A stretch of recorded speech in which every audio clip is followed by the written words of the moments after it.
Nelson Mandela ने कहा था, कूटनीति का सबसे बड़ा हथियार बातचीत करने की क्षमता है। और आज हम पश्चिम एशिया की जो जटिल परिस्थितियां हैं उन पर ही बातचीत करेंगे। खास तौर पर इजराइल ईरान के बीच जो तनाव बढ़ रहा है और भारत पर इसका क्या असर हो रहा है। हमारे सूत्र, जिनमें द इंडियन एक्सप्रेस जैसे प्रकाशनों के विश्लेषण भी शामिल हैं, वो इस मुद्दे की गहराई को दिखाते हैं। ये सिर्फ आप कह सकते हैं क्षेत्रीय मामला नहीं है, बल्कि इसका असर वैश्विक ऊर्जा बाजारों से लेकर भारत की अपनी आर्थिक और रणनीतिक योजनाओं तक महसूस हो रहा है। ये चर्चा उन सभी के लिए महत्वपूर्ण है जो समसामयिक वैश्विक मामलों की गहरी समझ चाहते हैं, और खासकर यूपीएससी जैसी परीक्षाओं की तैयारी करने वाले अभ्यर्थियों के लिए। तो चलिए समझने की कोशिश करते हैं कि इस अस्थिरता की जड़ें कहाँ हैं, क्या मुख्य कारण है इसके। बिल्कुल। देखिए, पश्चिमी एशिया में ये जो उथल-पुथल है, ये कोई एक कारण से नहीं है। इसमें कई सारे जटिल फैक्टर्स हैं। मतलब पहला और शायद सबसे पुराना मुद्दा वो इजराइल-फिलिस्तीन संघर्ष है। ये तो लगातार तनाव का स्रोत बना ही हुआ है। हाँ, वो तो दशकों से चला आ रहा है। सही। और संयुक्त राष्ट्र महासभा ने युद्ध विराम का आह्वान भी किया, लेकिन फिर भी खासकर गाजा में जो सैन्य कार्रवाइयां हुई, उन्होंने स्थिति को और गंभीर ही किया है।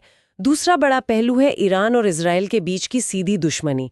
ये सिर्फ वैचारिक मतभेद नहीं है। हाँ, ये प्रॉक्सी वॉर वाला एंगल भी तो है। बिल्कुल।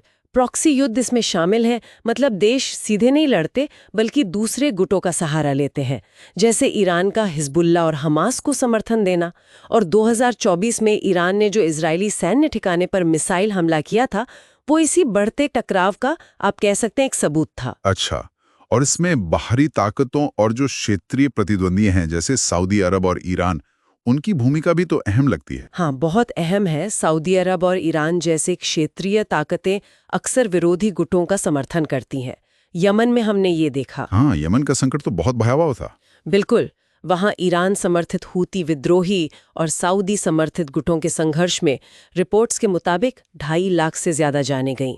और फिर बड़ी शक्तियों की भूमिका भी है। अमेरिका का इजराइल को मजबूत समर्थन, और अब चीन की बढ़ती भूमिका, जैसे उसने सऊदी ईरान समझौते में मध्यस्थता की। ये सब शक्ति संतुलन को बदल रहे हैं। और ऊर्जा सुरक्षा का क्या? ये क्षेत्र तो तेल के लिए बहुत महत्वपूर्ण है। हाँ, ऊर्जा सुरक्षा एक बहुत बड़ा फैक्टर है। ये क्षेत्र वैश्विक ऊर्जा का केंद्र है। ईरान अकेले रोजाना लगभग 3.4 मिलियन बैरल तेल उत्पादन करता है, जो वैश्विक आपूर्ति का करीब 3% है। और होर्मुज जलढमरू मध्य, वहां से दुनिया का लगभग 5वां हिस्सा तेल गुजरता है। वो सामरिक रूप से बहुत ही महत्वपूर्ण है। सही बात है। फिर आर्थिक अस्थिरता भी है। लेबनान में देखिए 200% मुद्रास्फीति। सऊदी अरब, इराक जैसे देशों में युवा बेरोजगारी 30-35% तक है। ये सब चीजें अशांति को बढ़ावा देती हैं। और परमाणु प्रसार का खतरा, ईरान की परमाणु महत्वाकांक्षाओं की भी बात होती है। हाँ, वो भी एक चिंता है। ईरान का 60% शुद्धता तक यूरेनियम संवर्धन करना, ये क्षेत्रीय हथियारों की दौड़ का खतरा पैदा करता है। तो आप देखें, ये सारे फैक्टर्स एक दूसरे से गुंथे हुए हैं, एक बहुत ही जटिल स्थिति बनाते हैं। ये वाकई एक जटिल जाल जैसा लगता है। तो अब सवाल ये है कि इस सब का भारत पर क्या असर पड़ रहा है? ये सीधे तौर पर भारत को कैसे प्रभावित कर रहा है? भारत के लिए इसके परिणाम कई स्तरों पर हैं और काफी गंभीर भी। पहला तो है कूटनीतिक संतुलन बनाने की चुनौती। हाँ, क्योंकि हमारे तो दोनों ही देशों से अच्छे संबंध रहे हैं, इजराइल से भी और ईरान से भी। बिल्कुल। इन संबंधों को बनाए रखना अब मुश्किल हो रहा है। चाबहार बंदरगाह जैसी जो हमारी रणनीतिक परियोजनाएं हैं, वो भी इस तनाव से प्रभावित हो सकती हैं। दूसरी बड़ी चिंता है ऊर्जा सुरक्षा की। भारत अपनी 80% से ज्यादा तेल जरूरतें आयात से पूरी करता है। तो होर्मुज जलडमरू मध्य में अगर कोई रुकावट आती है या तेल की कीमतें बढ़ती हैं, हाँ, उसका सीधा असर भारतीय अर्थव्यवस्था पर पड़ता है। जैसे हालिया हमलों के बाद ब्रेंट क्रूड में 9% की वृद्धि देखी गई थी। इससे आर्थिक तनाव बढ़ता है। लाल सागर जैसे व्यापार मार्गों में जो व्यवधान आ रहा है, उससे शिपिंग लागत बढ़ रही है। कितना फर्क पड़ता है? अगर जहाजों को केप ऑफ गुड होप के रास्ते घूमकर जाना पड़े तो करीब 10-14 दिन ज्यादा लगते हैं और लागत भी लगभग 20% बढ़ जाती है। अच्छा खासा फर्क है ये तो। यानी व्यापार और जो हमारे लाखों भारतीय नागरिक खाड़ी देशों में रहते हैं उन पर भी सीधा असर है। हाँ, बिल्कुल।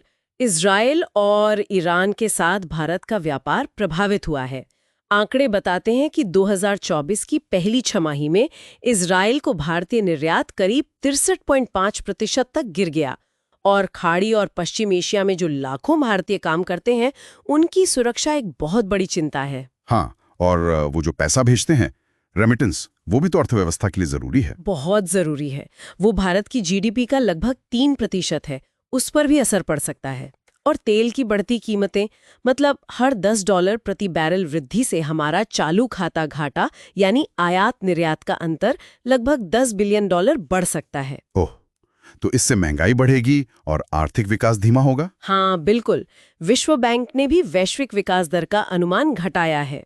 और एक और बात, पश्चिम एशिया में चीन का बढ़ता प्रभाव। हाँ, वो INSTC जैसे प्रोजेक्ट्स के संदर्भ में। सही, वो भारत के लिए नई भू राजनीतिक चुनौतियां पेश करता है। समझ गया। तो ये स्थिति तो वाकई काफी मुश्किल है। ऐसे में भारत अपने हितों को सुरक्षित रखने के लिए क्या कदम उठा सकता है? क्या करना चाहिए भारत को? देखिए, भारत को एक बहुत ही सतर्क और सक्रिय, मतलब मल्टी डायमेंशनल रणनीति अपनानी होगी। इसमें क्षेत्रीय शक्तियों के साथ लगातार डिप्लोमेटिक बातचीत बनाए रखना शामिल है। इजराइल, ईरान और जो GCC देश हैं, खाड़ी सहयोग परिषद के देश। ठीक है। और ऊर्जा के लिए ऊर्जा आयात के स्रोतों में विविधता लाना बहुत जरूरी है। मतलब किसी एक स्रोत पर निर्भरता कम करनी होगी और रणनीतिक तेल भंडार बनाना होगा। साथ ही होर्मुज जलडमरूवध्य जैसे महत्वपूर्ण समुद्री मार्गों की सुरक्षा के लिए अंतर्राष्ट्रीय सहयोग बढ़ाना होगा। और आर्थिक मोर्चे पर, जैसे चाबहार का जिक्र हुआ था, हाँ, चाबहार जैसी परियोजनाओं और व्यापार समझौतों के जरिए आर्थिक कूटनीति का इस्तेमाल करना होगा। सॉफ्ट पावर और सांस्कृतिक संबंधों को भी मजबूत करना चाहिए। INST जैसी कनेक्टिविटी परियोजनाओं को तेजी देनी होगी और मानवीय सहायता व संकट प्रतिक्रिया तंत्र को भी तैयार रखना होगा, कभी भी जरूरत पड़ सकती है। तो संक्षेप में कहें तो पश्चिमी एशिया का ये जो जटिल संघर्ष है, ये भारत के सामने ऊर्जा सुरक्षा से लेकर कूटनीतिक संतुलन तक कई गंभीर चुनौतियां पेश कर रहा है। जैसा कि हमने चर्चा की, भारत को अपने हितों की रक्षा के लिए एक व्यापक और बहुत सधी हुई रणनीति की जरूरत है, जिसमें कूटनीति, सुरक्षा और आर्थिक पहलू सब शामिल हों। ये विषय UPSC उम्मीदवारों के लिए तो खास तौर पर महत्वपूर्ण है, क्योंकि ये भारत की विदेश नीति और वैश्विक मामलों की समझ से सीधा जुड़ा हुआ है।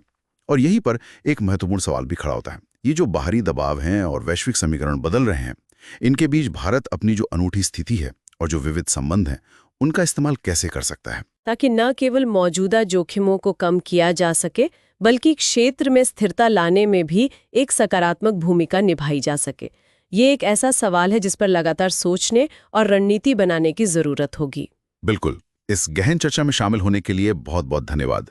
अगर श्रोताओं को और विशेषकर UPSC उम्मीदवारों को ये विश्लेषण उपयोगी लगा हो तो कृपया लाइक करें, सब्सक्राइब करें और भविष्य के विश्लेषण के लिए अपने प्रश्न या विषय नीचे कमेंट्स में जरूर साझा करें।